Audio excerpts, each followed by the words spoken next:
sida aan wada ognahay xabsigu waa halka la geeyo qofka la doonayo in xorriyadiisa laga qaado waxayna taariikhyahanada qaar aaminsan yihiin in nidaamka xabsi ee maanta jira inuu soo bilowday xilligii faraacinada wuxuuna muuqaalkan ku saabsan yahay isla markaana booqan doonaa xabsiyo kala duwan oo arrimo gaar ah u saaxiib ah.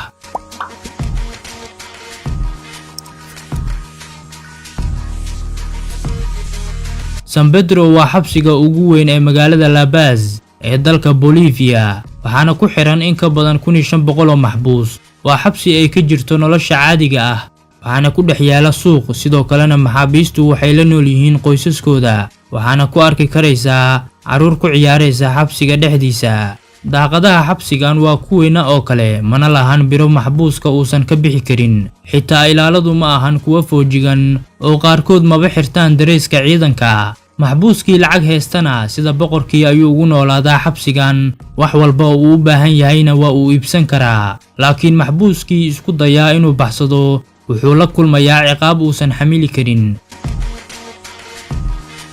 xabsiga CBDRC waa xabsi si weyn loo ilaaliyo oo ku yaala magaalada Cebu ee dalka Philippines waxaana ku xiran in ka badan 1600 oo maxbuus. waxaa xabsigan ku xiran maxaabiis ku caanaha qoobka ciyaarka waxayna maxaabiistu idil si maalinle ah u sameeyaan qoobka ciyaarka ayagoo ku dheela heeso kala duwan. dad badan ayaa la dhacsan qoobka ciyaarkooda muuqaalo ayaana laga duubaa kolka ay jaasayaan kadibna waxaa la geliyaa baraha bulshada. waxaa muuqaaladaasi lacagta ka soo xarootana dib loogu celiyaa maxaabiista. dadka waa ay booqdaan xabsigan hadiyado ayayna siiyaan maxaabiista kadib markii ay si toos ah u daawadaan qoobka ciyaarkooda.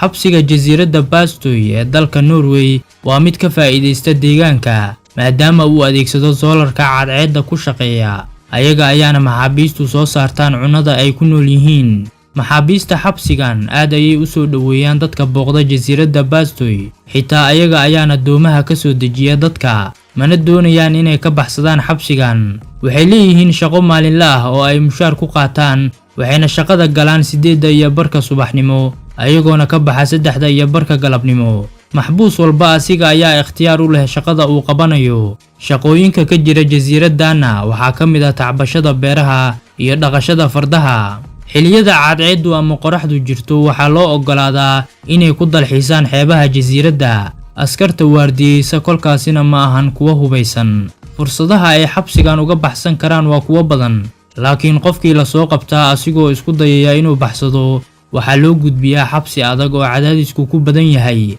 sidaasi daraaddeed ma jiro maxbuus doonaya in laga bedelo xabsigan uu ku dareemayo nolosha caadiga ah.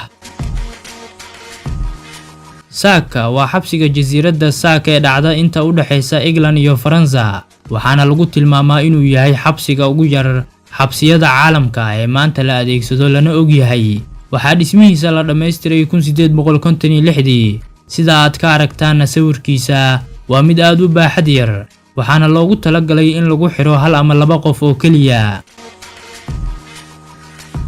xabsiga Justice St. Leopold wuxuu ku yaalaa dalka Austria waxaana la moodaa hotel 5 xidigla ah waxaana dhismihiisa la dhammaystiray 2004 waana xabsi loogu talagalay 205 maxbuus oo kaliya wuxuuna ka qurxoon yahay qaar ka mid ah dhismayaasha shirkadaha waaweyn iyo xitaa hoteelada qaar ee caanka ah waana dhismo isugu jira xabsi iyo maxkamad.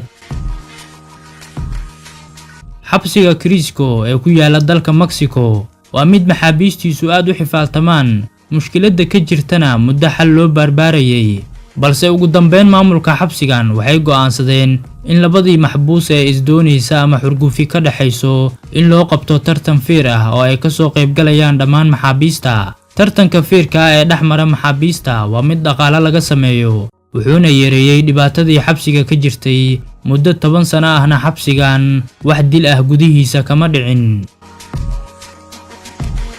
xabsiga Aranjuez wuxuu ku yaalaa Spain waxaana lagu tilmaamaa xabsiga ugu raaxada badan waxaana la moodaa sida hotel.